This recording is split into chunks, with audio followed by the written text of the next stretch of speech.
I'm currently holding 188.1 shares of SPMO in my portfolio, and I'm going to keep going until I reach 200 shares. That's my next milestone, just 12 shares away. But this video is not just about that.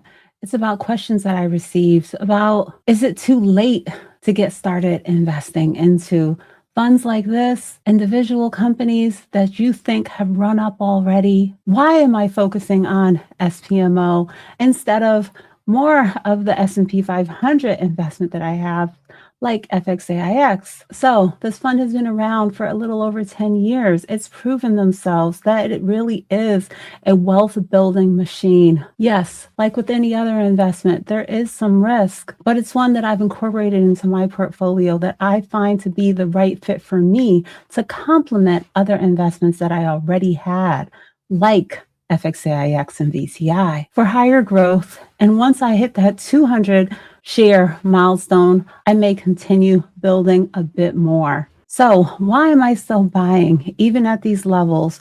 Why do I plan to hold for the long term? Let's take a look at the performance on these shorter time frames. 1 month, year to date, SPMO is more than double that of the S&P 500. I'm using VOO as our measure, which is the Vanguard S&P 500 ETF. But as I said, this fund has been around for over 10 years now. So we can see on those longer time frames, 1 year, 5 year, 10 year, it always outperforms the S&P 500. And this is not just based on luck. They have a rules-based system that finds the winners. And you kind of get that feel even from hearing the name, Invesco's S&P 500 Momentum ETF. It has about 100 holdings, companies that are in the S&P 500, but focus on the ones with the highest momentum score. This means you're getting heavy weightings into companies that are thriving right now, like Nvidia, Micron, Broadcom, Google, AMD, doing the hard work for me. SPMO cares about the trend, and they've been catching these waves for us. I don't hold any shares of Micron, which year to date is up nearly 160%. I don't hold any shares of Intel. Year to date, this one is up nearly 198%. But as we can see here, Micron, Intel, two names thriving that are in the top 10 of SPMO. So, as the saying goes, the trend is your friend. This position will never outweigh my basic core investments, but I do want to have a significant investment into it based on my portfolio size, because I want to capture the growth that this ETF has proven that it can achieve. So when it comes to SPMO, it's a newer addition to my portfolio that I just started in late 2025. I'm currently up 21.99%. I added just 0.1 shares to my portfolio today, which was about $14. I entered 2 limit orders for $141.50 and $143.50 today. But I'm going to keep on going, dollar cost averaging, continuing to build towards that 200 share goal that I'm working towards. So this fund has an expense ratio of 0.13%. Relatively low, in my opinion, based on the long-term performance that I've seen from this fund. It has a dividend yield of 0.69%. The last dividend payment was 32 cents back in March, and I received $54.59 at that time. I must have been holding about 170 shares. Unlike many other funds that rebalance quarterly, SPMO only does it twice per year, March and September. And in their last rebalance, they didn't just stick with tech. They incorporated some new names like Johnson & Johnson and ExxonMobil. Both of those are also in the top 10. Johnson & Johnson with a 3.99% weighting and ExxonMobil with a 3% weighting in this fund. It's adapting. So just to touch on it again, that 0.13% expense ratio, I'm known for being a stickler about making sure that the fees and performance are in line with your goals. And for me, this fund does it because across the board, it outperforms the market heavily with a level of risk that I'm willing to take on. So when it comes to this fund, one risk that I'll touch on is the potential of lag, being somewhat range bound. And because it is a newer investment when it comes to my portfolio, I've definitely been through it, feeling like it's just trading sideways. But I was looking back on past performance, waiting for that rebalance that was coming in both September and March to see how things would change.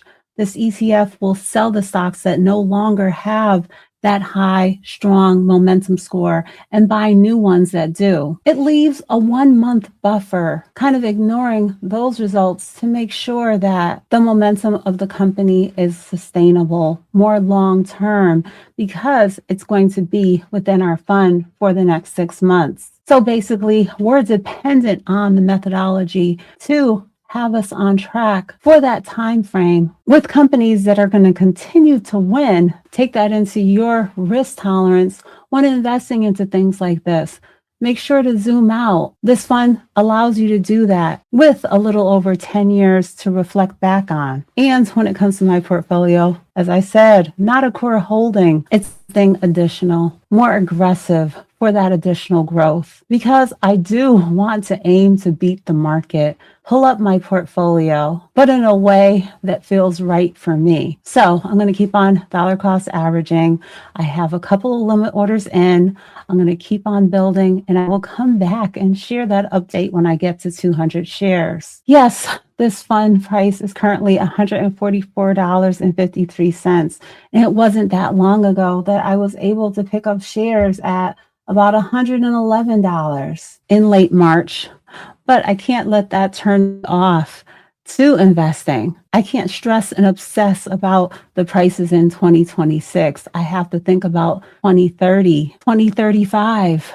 Do my research. It's easier when you incorporate ETFs than those individual stocks, but make sure that the fund is quality, in line with your goals, the expenses that you want to pay for the performance. Overall, make sure it's the right fit for you. And keep going, keep building. Don't feel like it's too late. I've been through this. I was investing into BTI when it hit $300 a share, but I didn't let that stop me. And today it's $364. Apple's been hitting all-time highs this week, getting close to 303 at points. It's currently 301.18. Just another example of an investment that I had to make the decision, am I going to keep going? Back when I had $120 average, yes, I kept going. My current average is $155.93, nearly half of what the share price is today, having me with a gain of about 93%. So think about these things when you're asking yourself, is it too late to invest? For me, the focus is, what am I investing into? Is it on track for future growth? I want your portfolio to be growing right along with mine. So if you're like me and not at the end of the road yet, ready to retire, ready to just shift your portfolio to a state of preservation, dividends, stability, not there yet, then keep building, keep growing so that we have a bigger portfolio when those days come. Leave me some comments. Let me know some of those share size goals or dollar size goals that you're working towards. And it doesn't have to be 100 or 200.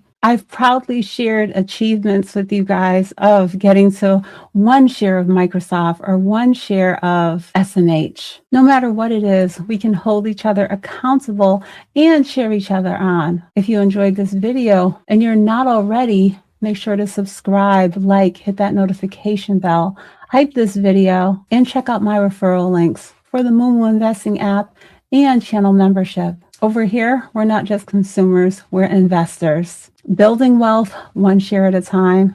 Thanks for watching. Okay, bye.